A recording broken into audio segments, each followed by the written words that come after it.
Selamat siang Pak Wibawanto, perkenalkan nama saya Ervina Elizabeth Irianto, izin memberikan jawaban UTS saya. Ekonomi dan politik merupakan dua bidang yang berbeda dengan dinamikanya masing-masing. Ekonomi merupakan bidang berfokus pada logika pasar yang melihat bahwa transaksi perdagangan yang terjadi saling mendatangkan keuntungan.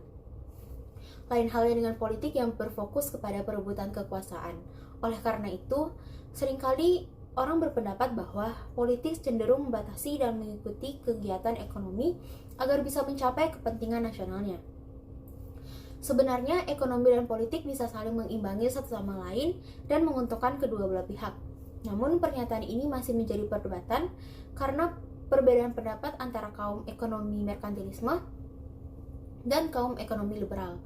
Menurut pandangan kaum merkantilisme, mereka melihat bahwa negara harus terlihat lebih menonjol dan mengatur sumber daya alam dan perdagangan agar bisa lebih meningkatkan ekonomi dan pengaruh negaranya. Sedangkan menurut pandangan liberalisme, mereka berpendapat bahwa keuntungan yang didapatkan bukan untuk kemakmuran individu rakyatnya. Dan kemudian kedua perdebatan ini akan sulit untuk diterapkan dalam perdagangan internasional di era sekarang, karena untuk melakukan perdagangan, para negara yang akan melakukan kerjasama lebih mementingkan hasil apa yang akan didapatkan mereka, sebab hasil yang didapatkan tersebut harus menguntungkan dan bisa mencapai tujuan nasional negara, bukan malah sebaliknya, yakni merugikan negara. Kondisi ekonomi yang terjadi secara global dapat mempengaruhi negara dalam mencapai tujuan dan melindungi kepentingan nasional negaranya. Globalisasi yang terjadi sekarang ini membuat perdagangan internasional saling ketergantungan satu sama lain. Oleh karena itu, upaya yang bisa dilakukan negara adalah upaya proteksionisme yang bisa melindungi negara di tengah perkembangan ekonomi global yang semakin meningkat. Namun, proteksionisme ini seringkali dianggap sebagai penghambat dalam perdagangan. Akan tetapi, negara harus tetap melakukannya agar memastikan bahwa negara tidak terancam dari luar sehingga tidak menimbulkan masalah untuk kedepannya. Selanjutnya adalah pembahasan mengenai kebijakan luar negeri Amerika Serikat. Dikatakan bahwa studi kebijakan luar negeri Amerika Serikat sangatlah penting untuk dipelajari. Artinya, segala kebijakan luar negeri Amerika Serikat pasti akan dirasakan oleh dunia. Contohnya adalah pada saat inflasi yang terjadi dan juga dolar Amerika Serikat yang naik. Hal tersebut membawa dampak bagi negara lain seperti Indonesia yang terkena dampak moneter. Hal ini menunjukkan seberapa besarnya pengaruh Amerika Serikat dalam ekonomi dunia.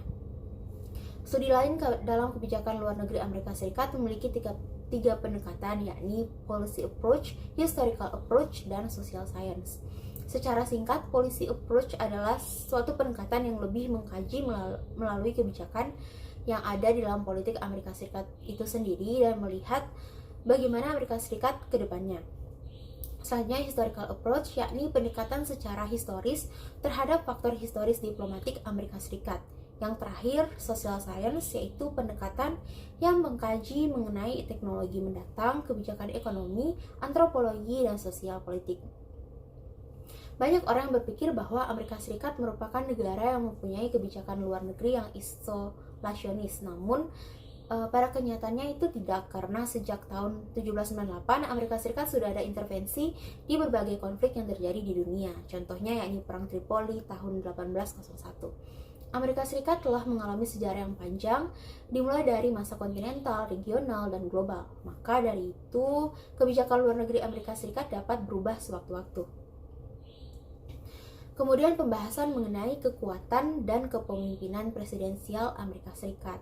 Seperti yang kita ketahui bersama, Presiden Amerika Serikat itu bisa dibilang sebagai orang terkuat dan memiliki pengaruh besar di dunia. Hal ini disebabkan karena ia menjalankan banyak peran dan memiliki kapabilitas.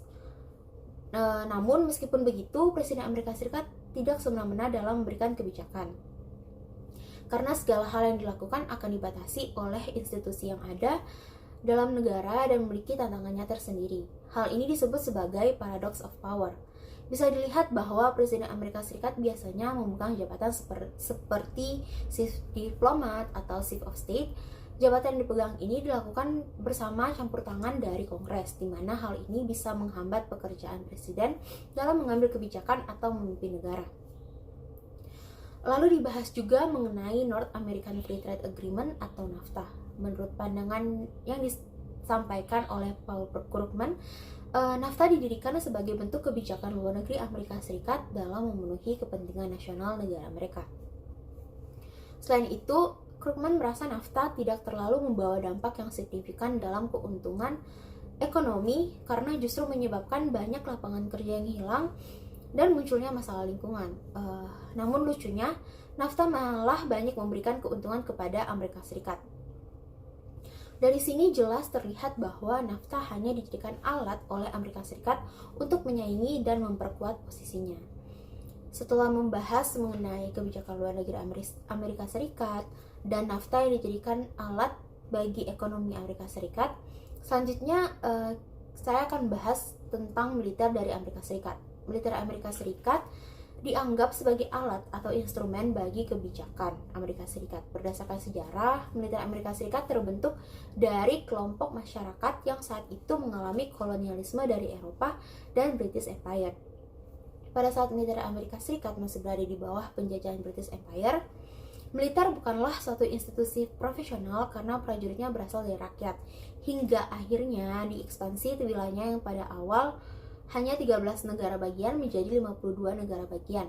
Tepatnya setelah Perang Dunia Kedua, dikeluarkannya undang-undang yang mengatakan bahwa militer harus lebih fokus lagi tujuannya dan lebih profesional. Militer Amerika Serikat tidak diperbolehkan untuk terlibat dalam kepentingan politik karena mempunyai kulturnya sendiri, dan juga meskipun tentara-tentara tersebut seorang perwira atau pangkatnya tinggi, hal tersebut tidaklah membuat mereka menjadi first class citizen, yang artinya mempunyai privilege untuk terjun ke dalam dunia politik. Hal ini disebabkan karena pada awal dibentuk, militer Amerika Serikat mengadopsi nilai-nilai barat, yaitu pemisahan antara militer, politik, dan rakyat.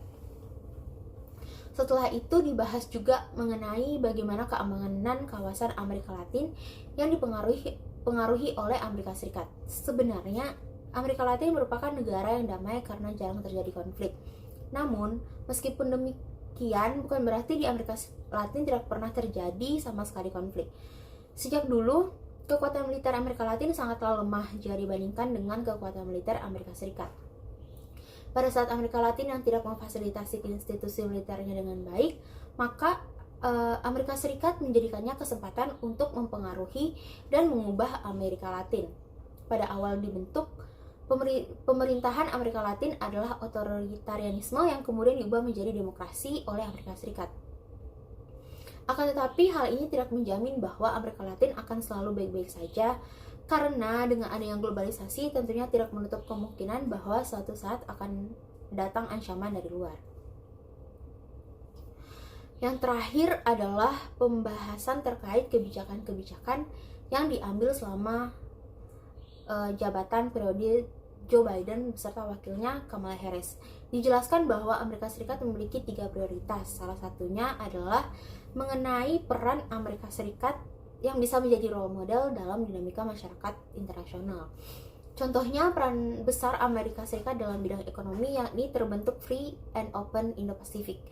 Perdebatan antara kaum merkantilis dan kaum pemikir ekonomi liberal mengenai kemunduran Amerika Serikat sebagai salah satu negara yang memiliki ekonomi terbesar dunia.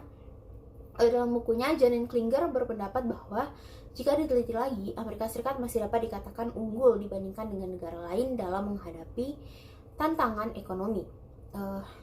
Amerika Serikat sampai sekarang menjadi salah satu negara yang dengan ekonomi terbesar di dunia, bahkan berhasil menciptakan lebih banyak lapangan kerja sebagai akibat dari ekonominya yang besar.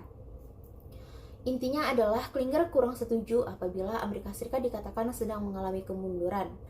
Amerika Serikat pastinya sudah tahu langkah apa yang harus diambil untuk mencegah atau memperbaiki segala permasalahan yang negaranya sedang alami atau hadapi.